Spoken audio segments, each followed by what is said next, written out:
എൻ്റെ കാര്യം പറയട്ടെ. അപ്പോൾ ആദ്യം ഞാനൊന്ന് പറയുകയാണ്, ചാനലൊന്ന് സബ്സ്ക്രൈബ് ചെയ്തേക്കണേ പ്ലീസ്. ഓക്കെ.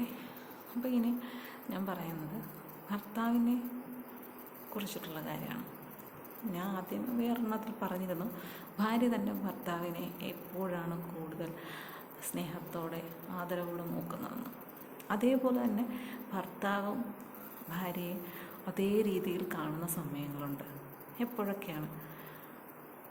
ഒന്നെന്ന് പറയുന്നത് ഭർത്താവ് അല്ലേ, ഞാനൊരു ഉദാഹരണം പറയുകയാണെങ്കിൽ, ഇന്നത്തെ കാലഘട്ടത്തിൽ വലിയൊരു പ്രശ്നമായിട്ട് നിൽക്കുന്നത് എന്താ, ഒരു മോശമായിട്ടുള്ള പ്രശ്നം തന്നെയാണ് സ്വഭാവ ദൂഷ്യമുള്ളത് അല്ലേ.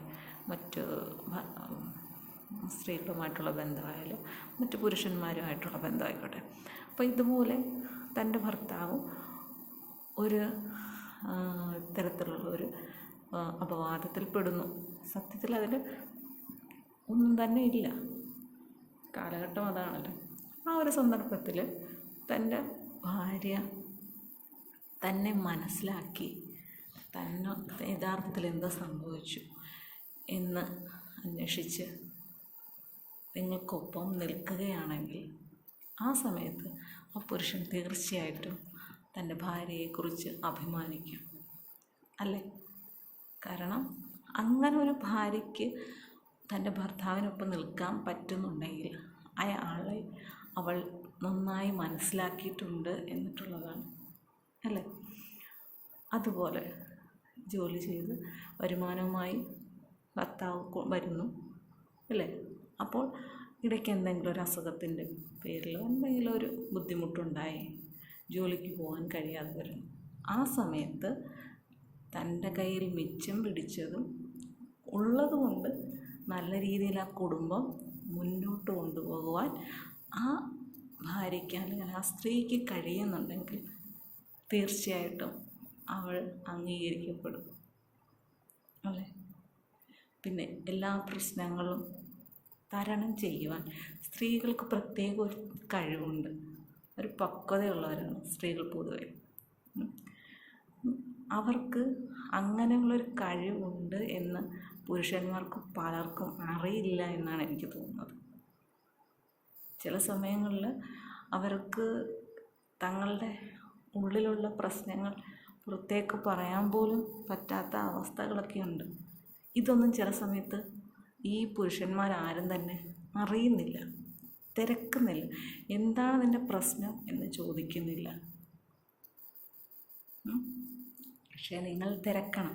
തൻ്റെ ഭാര്യയുടെ മുഖമൊന്ന് മാറിയാൽ, ഒന്ന് വിഷാദത്തോടെ ഇരുന്നാൽ, ഒന്ന് കരഞ്ഞാൽ, അല്ലെങ്കിൽ ഇന്നും കാണുന്നത് രീതികളിൽ നിന്ന് വ്യത്യാസമായിട്ട് എന്തെങ്കിലും ഉണ്ടായാൽ നമ്മൾ തിരക്കണം.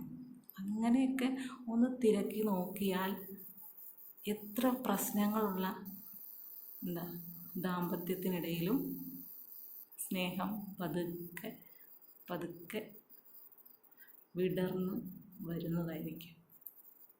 തീർച്ചയായിട്ടും ഒരാൾ വിഷമിച്ചിരിക്കുമ്പോൾ എനിക്ക് എന്ത് പറ്റി എന്ന് ചോദിക്കുക എന്ന് പറയുന്നത് അതൊരു വലിയ മനസ്സാണ്.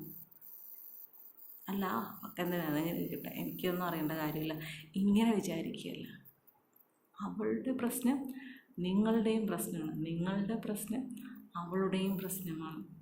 നിങ്ങൾക്ക് രണ്ടുപേർക്കും ഇല്ലാത്ത ഒരു പ്രശ്നവും മറ്റൊരാൾക്ക് തോന്നേണ്ട കാര്യമില്ല. നിങ്ങൾ രണ്ടുപേരുമാണ് ആദ്യമേ ഷെയർ ചെയ്യേണ്ടത് എല്ലാ പ്രശ്നങ്ങളും.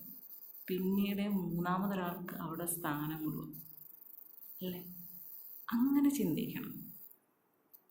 അങ്ങനെ ചിന്തിച്ചുകൊണ്ട് ജീവിക്കുമ്പോൾ നമ്മുടെ ജീവിതത്തിൽ പല പല മാറ്റങ്ങളും ഉണ്ടാകും. സൗന്ദര്യപ്പിണക്കങ്ങളൊക്കെ ഉണ്ടാകും. തൻ്റെ ഭാര്യയ്ക്ക് ഇത്തിരി പിടിവാശിയുണ്ട് എന്ന് വിചാരിക്കും. പക്ഷെ അവൾ ഉള്ളുകൊണ്ട് പാവമാണെന്ന് മനസ്സിലാക്കുക. അല്ല, അവളങ്ങനെയാണ്. നമ്മൾ ഒരാൾ ഇത്തിരി ദേഷ്യക്കാരാണെങ്കിലും മറ്റൊരാൾ ദേഷ്യം കുറവാണെങ്കിൽ രക്ഷപ്പെട്ടു. രണ്ടുപേരും ഒരേ ദേഷ്യത്തിൽ നിൽക്കുമ്പോഴാണ് ഈ പ്രശ്നങ്ങൾ വലുതായി പോകുന്നത്. നിങ്ങൾക്കിടയിലൊന്നും ഒരു പ്രശ്നവുമില്ല എന്ന മൈൻഡോടു കൂടി ഒന്ന് ജീവിച്ചു തുടങ്ങി. ആരോടാണ് വാശി? സ്വന്തം ഭാര്യയോടോ അല്ലെങ്കിൽ സ്വന്തം ഭർത്താവിനോടോ? നിങ്ങളുടെ ഉള്ളിൻ്റെ ഉള്ളിൽ നിങ്ങൾ ചിന്തിച്ച് നോക്കിയേ, നിങ്ങളുടെ ഭാര്യയില്ലാതെ നിങ്ങൾക്ക് ജീവിക്കാൻ പറ്റുമോ? നിങ്ങളുടെ ഭർത്താവില്ലാതെ നിങ്ങൾക്ക് ജീവിക്കാൻ പറ്റുമോ? ആലോചിച്ച് നോക്കി. ഇല്ല. അങ്ങനെ പറ്റും എന്നുള്ളവരാണെങ്കിൽ അവരവരുടെ ജീവിതം നോക്കി പോവുക. അത്ര മാത്രം എനിക്ക് പറയാനുള്ളൂ. അല്ലാതെ ഈ വഴക്കുമായിട്ട് മുന്നോട്ട് പോവില്ല. അപ്പോൾ ഭർത്താവും അംഗീകരിക്കപ്പെടേണ്ട ഒരാളാണ്, ഭാര്യയും അംഗീകരിക്കപ്പെടേണ്ട ഒരാൾ തന്നെയാണ്. ഓക്കെ.